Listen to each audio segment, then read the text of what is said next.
हो गए। वहां श्वेत वर्ण और 4 भुजाओं वाले देवों के ईश नारायण को देखकर, जिनके हाथों में शंख, चक्र, गदा, पद्म तथा वरमाला पहने हुए, हाथ जोड़कर प्रार्थना करने लगे। यम प्रव्रजन्तमनुपेतमपेत कृत्यं द्वैपायनो विरहिता तर आजुहाव पुत्रेति तन्मयतया तरगो विनेदो तं सर्वभूत हृदयं मुनिमान तोस्मि। इस प्रकार हाथ जोड़कर विनती करते हुए बोले, हे भगवान, आप अत्यंत शक्ति संपन्न हैं, मन तथा वाणी भी आपको नहीं पा सकती। आपका आदि मध्य है और अंत नहीं है। निर्गुण स्वरूप सृष्टि के आदिभूत भक्तों के दुखों से नष्ट करने वाले हो, आपको मेरा बारंबार नमस्कार है। नारद जी से इस प्रकार की स्तुति सुनकर विष्णु भगवान बोले, हे मुनिश्रेष्ठ, आपके मन में क्या है? आपका यहाँ किस कारणवश आगमन हुआ है? निसंकोच कहो। तब नारद मुनि बोले, मृत्यु लोक में सब मनुष्य जो अनेक योनियों में पैदा हुए हैं, अपने अपने कर्मों के द्वारा अनेक प्रकार के दुखों से दुखी हो रहे हैं।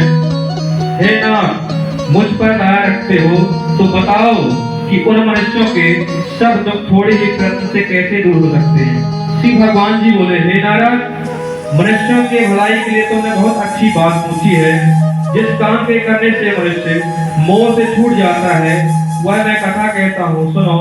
बहुत पुण्य देने वाला स्वर्ग तथा मृत्यु लोक दोनों में बहुत ही उत्तम दुर्लभ रथ है। आज मैं प्रेम वश होकर तुमसे कहता हूँ, सत्यनारायण जी का व्रत अच्छी तरह विधि विधान पूर्वक करके मनुष्य तुरंत ही, नारद मुनि बोले, उस व्रत का क्या फल है, क्या विधान है और किसने यह व्रत किया है और किस दिन यह करना चाहिए, विस्तार से कहें। भगवान बोले, दुख शोक आदि को दूर करने वाला, धन धान को बढ़ाने वाला, सौभाग्य तथा संतान को देने वाला, सब स्थानों पर विजय प्राप्त करने वाला, भक्ति और श्रद्धा के साथ किसी भी दिन मनुष्य श्री सत्यनारायण भगवान का सुबह ब्राह्मण और बंधु के साथ धर्म परायण होकर पूजा करें। भक्ति भाव से सवैया नैवेद्य में केले, फल, घी, दूध और गेहूं का चूर्ण लेवें। गेहूं के अभाव में साठी का चूर्ण, शक्कर तथा गुड़ लें और सब भक्षण योग पदार्थ जमा करा के सवाए कर अर्पण कर देवें तथा बंधु सहित ब्राह्मण को भोजन करावें। भक्ति के साथ स्वयं भगवान का भजन करें। नित्य गीत आदि का आचरण कर सत्यनारायण भगवान को स्मरण कर समय व्यतीत करें। इस तरह व्रत करने पर मनुष्यों की इच्छा निश्चय ही पूरी होती है। विशेषकर कली काल में भूमि पर यही कुछ सरल उपाय है। प्रेम से बोलिए लक्ष्मी नारायण भगवान की। छोड़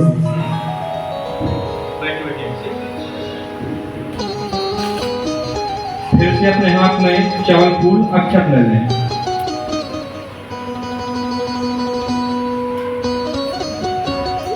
दूसरे अध्याय में सूची कहते हैं, अज्ञान ध्वांत विध्वंस कोटि सूर समान प्रभा सूताख्या ही कथा सारम मम कर्ण सायरम।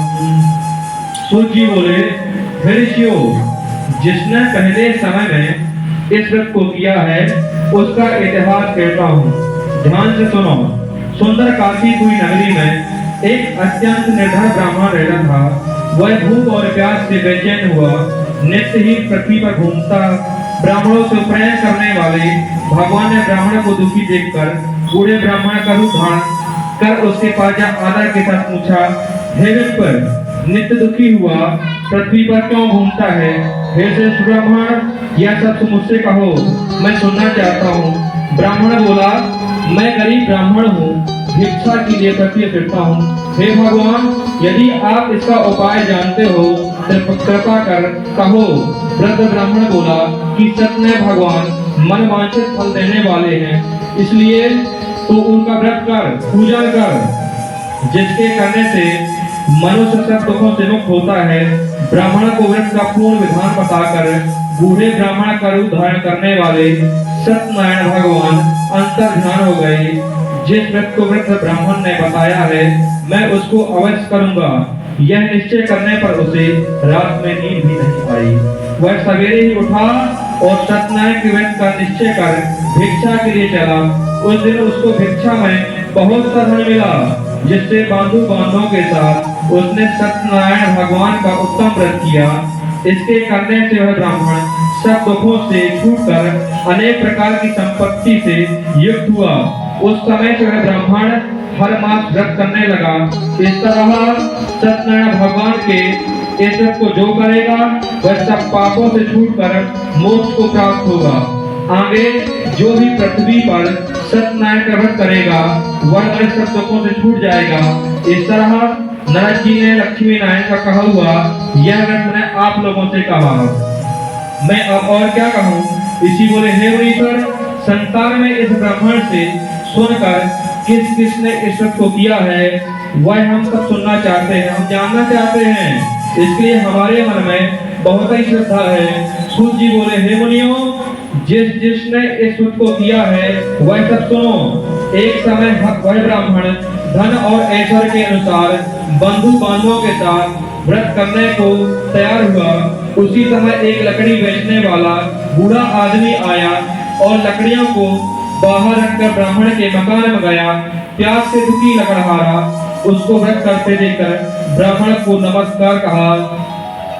किमेकं देवतं लोके किं वाप्येकं परायणं हितवन्तः कं कमर्चन्ता प्रापिनुर्मानवासुवम्। आप यह क्या कर रहे हैं और इसके करने से क्या फल मिलता है, क्या विधान है, कृपा करके मुझसे कहें।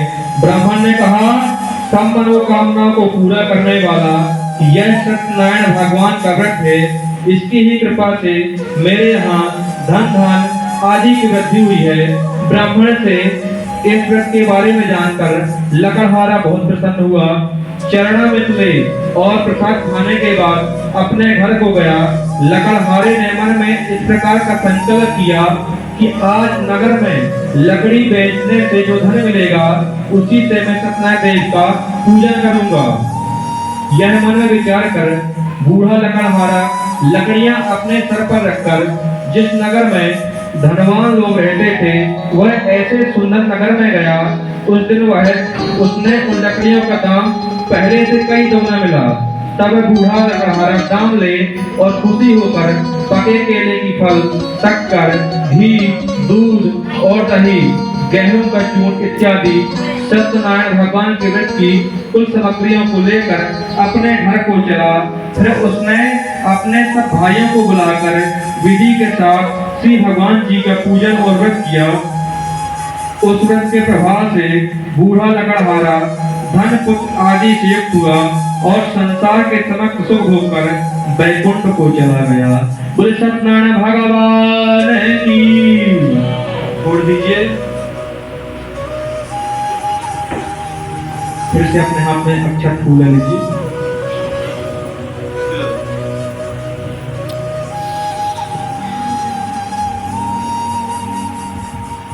नैमि से सूत मासीना मभिवाद महामतिम कथामृत रसास्वादा कुशला सौन को प्रदीप। सूजी बोले, हे श्रेष्ठ मुनियों, अब आगे की कथा कहता हूँ, सुनो। पहले समय में उल्कामुख नाम का एक बुद्धिमान राजा था। वह सत्यवक्ता और जितेंद्र था। सत्यवक्ता का मतलब होता है सत्य बोलने वाला, जिसकी वाणी में सत्य ही सत्य हो, क्योंकि भगवान कहते हैं सत्यम ब्रूयात् प्रियम ब्रूयात्। भगवान को सत्य पसंद है। प्रतिदिन देव स्थानों पर जाता तथा गरीबों को धन देकर उनके कष्ट दूर करता था। उसकी पत्नी कमल के समान मुख वाली और सती साध्वी थी। भद्रशिला नदी के तट पर उन दोनों ने सत्यनारायण देव का उत्तम व्रत किया। उस समय वहां एक साधु वैश्य आया। उसके पास व्यापार के लिए बहुत सा धन था। नाव को किनारे पर ठहरा कर राजा के पास गया और राजा को व्रत करते हुए देखकर विनय के साथ पूछ लगा, हे राजन, भक्ति युक्त चित्त से आप यह क्या कर रहे हैं? मेरी सुनने की बहुत इच्छा है, यह आप मुझे बताओ। राजा बोला, हे साधु, अपने बांधों के साथ पुत्र आदि की प्राप्ति के लिए यह महाशक्तिवान सत्यनारायण भगवान का उत्तम पूजन किया जा रहा है। राजा के वचन सुनकर साधु आदर के साथ बोला, हे राजन, मुझसे इसका सब विधान कहें, मैं भी आपके कथानुसार इस व्रत को करूंगा। मेरी भी कोई संतान नहीं है और इससे निश्चय होगी महाराज। राजा से सब विधान सुन व्यापार से निवृत्त हो अनंत के साथ घर गया। साधु ने अपनी स्त्री से संतान देने वाले उस व्रत का समाचार सुनाया और कहा कि जब मेरे संतान होगी तब मैं इस व्रत को करूंगा। साधु ने ऐसे वचन अपनी स्त्री लीलावती से कहे।